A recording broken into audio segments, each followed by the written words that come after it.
네, 사건은 피플 시간입니다. 사건을 둘러싸고 여러 이야기가 많죠. 어떤 의미인지 정확하게 알아야 우리가 그 사건을 제대로 이해하고 또 나눌 수 있을 겁니다. 오랜만에 연결하네요. 우석대 경찰학 행정학과 교수시죠. 프로파일러 배상훈 교수와 연결합니다. 교수님 안녕하십니까? 네, 안녕하세요. 교수님, 주요 강력 사건이 벌어지거나 대형 참사가 일어났을 때 흔히들 이름이 많이 떴었습니다. 근데 요즘은 이태원 참사를 놓고 이름을 공개하느냐 마느냐 가지고 정치권까지 굉장히 문제가 커져가고 있고 뭐 법적 처벌 얘기까지 나오고 있습니다. 일단 이 사안 어떻게 보고 계십니까? 예. 아무래도 이제 예전 같은 경우는 피해자 중심으로 사건을 이제 네이밍, 이름을 짓고 그랬는데, 네네. 최근에는 이제 개인정보법 법인이나 여러 가지 그 인권 문제가 있기 때문에 그렇죠. 가해자 혹은 가해자도 아닌 날짜라든가 네. 특정할 수 없는 네네. 사건의 성격 정도로 이름을 붙이는 걸로 많이 이제 사회적 합의가 이루어졌죠. 네. 예. 그러니까 이제 피해자의 신원으로 뭘 사건을 연결하는 건 사실은 적절하지 않은 거죠. 예, 이를테면 조두순 사건이라고 하지 피해 아동의 이름을 붙인 사건이라고 하지 않듯이 그 말씀이신 거죠? 예, 그렇죠. 예, 맞습니다. 예, 뭐 강남역 살인 사건 이런 것들 봐도 피해자 이름이 그 사건을 대표할 수 없게 하겠다라는 추세가 있기 때문에 좀 분위기가 바뀌었다라는 측면이고, 그런데 이제 유족의 동의가 지금 전원을 받았는지는 모르겠습니다만 유족 동의를 안 받았다라는 이유로 법적 처벌 얘기가 나오고 있습니다. 이건 어떻게 보세요? 글쎄, 이제 문제는 이제 이름만 이제 연속으로 노출시킨 것이 개인정보에 포함되느냐에 대한 논란이 분명히 있는 거고요. 네네. 물론 이제 언론이나 이제 재난보도 준칙에는 위배되는 것 같은데.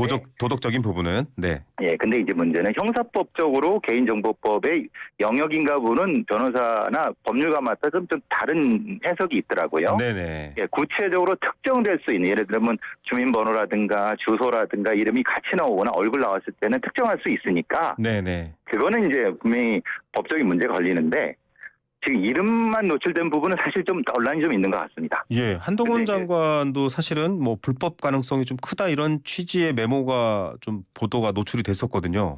예. 그러니까 이거 아무래도 무차별적인 공간에서의 이름의 노출 자체도 최근 경우는 이제 특정할 수 있는 수단이 있으니까 법무부 장관으로서는 충분히 할 수 있는 얘기겠죠. 예. 예. 자, 그러면서 지금 일단은 여당이나 정부 쪽에서는 야당을 향하고 있습니다. 왜냐하면 지금 이제 유족의 동의 여부가 또 문제가 되면서 도덕적인 논란이 커지니까 이거 명단 공개 자체도 정부밖에 모르는데 이걸 한 거 민주당인 거 아니냐? 불법적으로 유출된 거 아니냐? 이런 의혹도 있거든요. 이 부분에 대해서는 어떻게 보십니까? 아무래도 이제 뭐 보통 행안부에 명단이 있을 가능성이 높고, 네. 그럼 일종의 이제 기밀이 될 수 있으니까 네. 그 공무원 혹은 그걸 다루는 사람이 공무상 비밀 누설죄 쪽이 아니겠느냐. 아, 네. 그렇지 않고서는 사실 이게 노출될 수가 없지 않느냐라고 하는 일종의 추정인 거고, 네네. 만약에 그랬다고 하면은 처벌을 받게 되겠죠. 공무상 비밀 누설죄로. 네. 근데 이제 문제는 아직 가능성이 여러 가지 가능성이 있으니까 아무래도 이제 그걸 다루는 사람들은 조심해야 되겠죠. 예. 자, 그 참사 희생자의 명단을 제대로 알고 얼굴을 알고 그렇게 애도하는 것이 제대로 된 애도다라는 것과 또 좀 배치되는 측면이 있긴 한데 궁금한 게 하나 있습니다. 지금 얘기하셨던 것처럼 이제 이름이 공개되신 분들이 유명을 달리하신 분들이잖아요. 그렇죠. 예. 예. 그러니까 이런 경우는 지금 만약에 활동하고 계시거나 혹은 부상을 치료받고 계신 분이라면 또 문제가 좀 그런 경우와 이런 경우 좀 다르지 않나라는 의문도 있습니다. 그 부분은 어떻게 보십니까? 그렇죠. 이제 망자 같은 경우는 가족이 문제 제기를 하는 경우인데, 네네. 이제 망자 같은 경우에 어떤 형태, 이제 사자 명예훼손 같은 데가 걸릴 수가 있느냐. 근데 예. 이건 공적인 형태의 추모라든가 이런 영역이기 때문에 그건 좀 다른 영역이지 않느냐. 네. 부상자 같은 경우는 스스로 능동적으로 할 수 있으니까, 네네. 그거는 이제 말하자면 민사소송이라든가 이런 것에 주체가 될 수 있는 부분이고, 네. 이건 그래서 망자들과 부상자의 영역은 좀 다른 것 같습니다. 예. 법적인 구분이 다른 것 같습니다. 네. 그리고 또 하나가 있습니다. 이게 사실은 희생자분들의 명단을 통해서 희생자분들의 탓을 하거나 비난을 하거나 하는 게 아니라 추모 미사 때도 그랬고 이게 좀 추모의 의미거든요. 그러니까 의도 자체가 이름을 공개를 한 것까지 뭐 다른 정보는 아니라 이름이긴 합니다만 이름을 공개한 것까지도 뭐 유족의 뜻에 따르지 않았다라고 하면 이제 비난받을 부분인데 문제는 이게 추모와 선의라면 또 어떻게 봐야 되느냐 또 조금 논란을 또 키우고 있습니다. 그러니까 이제 만약에 어떤 종교인께서 종교적인 의미, 그러니까 말하는 이게 추모와 종교와 연결된 부분에서의 네네. 일종의 공동체 추모, 공동체 같이 추모한다는 의미로서의 이름을 공개해서 이렇게 한다는 것 자체가 이것까지 형사적으로 처벌할 것인가에 대한 아직까지 우리는 그런 것은 판례나 이런 부분에서는 좀 많이 없으니까요. 네네. 그 부분은 우리가 사회적 합의가 필요한 부분일 것 같다는 생각이 들거든요. 맞습니다. 이걸 예. 굳이 처벌한다는 영역보다는 아직 그 영역 우리가 가지 않았으니까요. 예. 그러니까요. 지금 참사에 대한 희생자를 애도하거나 추모하는 의미로 이름을 공개하는 것을 놓고는 이게 법적으로 처벌이 가능한가에 대한 애매함을 얘기했지만 또 반면에 계속 이 부분을 공격하거나 문제 제기를 하시는 분들의 입장은 어쨌든 유족이 모두가 원치 않거나 뭐 유족이 단 한 명이라도 원치 않으면 공개하지 않는 것이다. 이게 폐륜이다. 이렇게까지 공격을 하고 있는데 말씀하셨던 법적 요경은 아니지만 예. 안타까운 사고로 일어난 희생자들을 대하는 방식이거든요. 참 어렵습니다. 그렇죠. 교수님도 여러 사건들을 보셨을 텐데 네. 이 논란 좀 어떻게 정리해야 됩니까? 그러니까 폐륜이라고 하는 건 너무 나간 거고요. 네. 아무리 그 가족이라 하더라도 그 당사자는 아니거든요. 네. 아무리 자녀나 부부나 이라 하더라도. 그러니까 그 부분이 조금 우리가 가족주의적 의식이 강한 한국 사회에서는 그 망자를 대신하는 가족이 그걸 대신한다고 생각하지만은 네. 네. 엄격하게는 망자와 가족은 다른 부분이거든요. 그렇죠. 네. 그러니까 그 망자가 사회적 추모를 해드리는 것도 그 이 가족의 의견에 뭐 반한다기보다는 원하지 않는다 하더라도 그건 또 충분히 공간이 있지 않나는 생각은 분명히 합니다. 그러니까요. 강남역에서 불의의 사고, 그러니까 불의의 공격으로 가해로 유명을 달리하신 여성분 같은 경우도 굉장히 그 강남역 일대를 포스트잇으로 뒤덮고 추모를 했거든요. 그렇죠. 근데 뭐 유가족의 동의를 구했냐 이런 말이 그때는 없었어요. 맞습니다. 예, 그런 부분에 대해서 참 사회적 합의가 없는데 정치권은 더 한 발 앞서서 싸움질을 하는 것 같습니다. 폐륜이라는 용어는 그건 뭐 여기 적용될 부분은 아니고요. 예, 예. 우리 어떤 문화적인 향내 문화라든가 사회적 합의 이런 것들과 복합적인 부분을 같이 합의를 이뤄야 될 부분이라고 생각합니다. 예. 자, 뭐 가해자 피해자의 여부는 지금 이제 법적 수사를 통해서 뭐 과실이 있는지 다 밝혀내야 될 부분이지만 교수님께서도 겪으셨겠지만은 저도 이제 대구 지하철 참사 때 제 이름이 올라가면서 친척분들이 막 확인 전화가 왔었거든요. 동명이인이시고 안타까운 희생이었는데 그렇죠. 과거에는 이렇게 속보로 명단이 공개됩니다. 뭐 이름만 나오는 경우도 있고 이름 뒤에 나이가 나오는 경우도 있고 이렇게 됐는데 지금은 이제 그게 뭐 개인정보보호법 등에 의해서 공개가 되지 않고 있는 면도 있습니다만 좀 분위기가 많이 바뀌었습니다.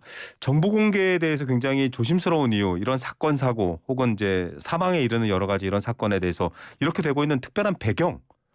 그러니까 그냥 정보 보호만으로 좀 잘 이해가 안 돼서 그렇거든요. 배경이나 어떤 흐름이 있습니까, 교수님? 배경은 아무래도 이제 일종의 가짜 뉴스라든가 일방적인 사회적인 형태의 이런 비난이라든가 어떤 형태로든 그 신원을 통해서 공격의 대상이 될 수 있고, 네. 예, 그것이 특별하게 어떤 형태로든 또는 일방적인 형태의 과도한 어떤 정치적 행위의 수단이 되는 이런 과정을 겪다 보니까 악용될 수 이것에 있군요. 대한 과도한 의미 부여가 있는 것이 아닐까 싶습니다. 예. 과거에 성수대교라든가 아니면 뭐 삼풍이라든가 이런 아주 대형 참사를 겪었는데 그때는 이제 많은 어떤 신원이 공개되고 그러면서 추모도 하고 같이 안타까워하고 이런 걸 많이 했는데 근데 그때는 어떤 이런 사회적인 형태의 가짜뉴스라든가 이런 형태를 과도한 비난 이런 것들이 그때는 없었거든요. 비교적 없었거든요. 맞습니다. 지금은 이제 그게 사회적으로 많이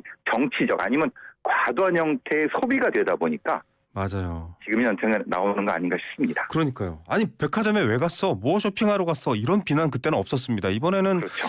축제를 젊은이들이 즐기는 건 당연한 일인데 그걸 놓고 이상한 말을 하니까 분위기가 처음부터 좀 잘 이상하게 흘러갔다라는 생각도 있는 것 같고요. 과거에는 언론들이 이제 개별 사례들 사연들을 좀 취재를 해서 보도를 했는데 그런 것들도 잘 나오지 않고 있습니다. 이런 것들이 사건 전반을 이해하고 또 재발 방지를 위해서 국민들의 공감대를 만들어내는 데는 좀 안타까운 거다 이렇게 보시는 분들도 있고 뭐 굳이 그렇게 자꾸 이제 개개인의 이야기를 다 드러내서 또 더 슬프게 만드느냐 이렇게 좀 보시는 분들도 있는 것 같은데 교수님 입장은 어떠신가요? 어떤 그 개인의 삶을 비추고 추모하는 건 충분히 의미가 있는데 그게 이제 사회적 공기로서의 언론이 정확히 제대로 전달하고 있는가에 대한 어떤 사회적인 어떤 이 양면성이 존재하는 것 같습니다. 네. 너무 과도하게 개인을 부각시키지 않느냐. 그럼 그렇지 않은 사람들은 뭐 네. 이런 얘기도 하고 왜 특별하게 거기에 의미를 부여하지? 근데 의미를 부여한다는 것과 네네. 그를 통해서 이 참사의 원인을 밝히고 대안을 마련하는 거 사회적인 합의점을 찾아가는 건 또 다른 문제인데 맞습니다. 네. 네, 공적인 의미에 대한 것이 없고 파편화된 가십성을 많이 노출하다 보니까 네. 오히려 이제 그게 역효과가 나는 것 같다는 생각이 듭니다. 이 문제를 모두의 문제로 공히 받아들이는 공적 접근보다는 자꾸 자기들 쪽으로 땡겨서 서로 싸우는 면에 대한 우려를 얘기해 주셨고요. 그렇죠. 아, 정말 뭐 저희한테 반문해야 될 얘기였네요. 언론에게 반문해야 될 얘기인 것 같고요. 9.11 미국 테러 참사 때도 3천여 명이 희생됐는데 뭐 9.11뿐만 아니라 또 나치에 의한 유대인 피해 여러 경우에 뭐 우리나라에서도 마찬가지로 그런 학살 피해의 경우에 희생자 이름을 다 기록하고 세워두는 그런 추모가 있습니다. 장기적으로 지금 당장은 아니더라도 이태원 참사의 희생도 국가의 부족함이라든지 이런 것들이 드러난다면 이런 방식으로 추모를 하는 것에 대해서는 좀 타당하다 이렇게 보시나요? 같이 해야죠. 같이 해야 된다. 피해자 네. 가족과 피해자 단체와 사회적으로 그걸 같이 하는 사람들과 네네. 같은 보조를 맞춰서 해야 되는 거죠. 예. 그러니까 언론이 어떤 특권을 가지고 특권을 주는 것은 네네. 이렇게 해줄 거라고 믿었는데 그렇지 않았기 때문에 사실은 간극이 생긴 거고 네. 그러니까 같이 보조를 맞춰서 같이 해나가면은 이건 합의를 이루지 않을까라는 생각이 듭니다. 맞습니다. 그럴 땐 더더욱 유족의 의견과 또 얘기들을 반영해서 또 부상자와 피해자분들의 의견을 반영해서 해야 될 일인 것 같고요. 끝으로 정말 황당한 소식이었는데 배우 정우성 씨가 추모와 애도를 위해서 그 현장을 방문했는데 한 모자가 희생자 유족을 사칭했습니다. 예, 예. 아, 좀 굉장히 눈살 찌푸려지던데요. 이 어떻게 처벌해야 됩니까? 이건 나쁜 행동입니다. 이건 뭐 사기죄는 맞는데 네네. 사기죄 이전에 이거는 이 돌아가신 분들과 국민을 우롱하는 나쁜 행동입니다. 어떻게 이런 생각을 한다는 것 자체가 그러게요. 있을 수 없는 거고 우리 공권력에서는 엄중히 처벌을 해서 이런 사람들이 없었으면 좋겠다. 혐의는 사기 혐의로 처벌합니다. 예, 행여나라도요. 뭐 희생자 유족 어쩌고 저쩌고 모금 이런 게 만약에 있다고 하면 정확하게 정부를 통해서 당사자인지 아닌지 확인해야 될 것 같습니다. 이런 사람 하나 때문에 신뢰라는 거대한 산이 무너지는 안타까움인 것 같습니다. 그렇죠. 이게 정부의 역할이기도 합니다. 예. 네, 자, 뭐 온라인 혐오 표현도 마찬가지고 교수님 말씀하신 것처럼 공적으로 가야 될 곳들이 조금 더 명확해졌으면 좋겠네요. 오늘도 좋은 말씀 감사드립니다. 감사합니다. 네, 우석대 경찰 행정학과 배상훈 교수와 함께했습니다.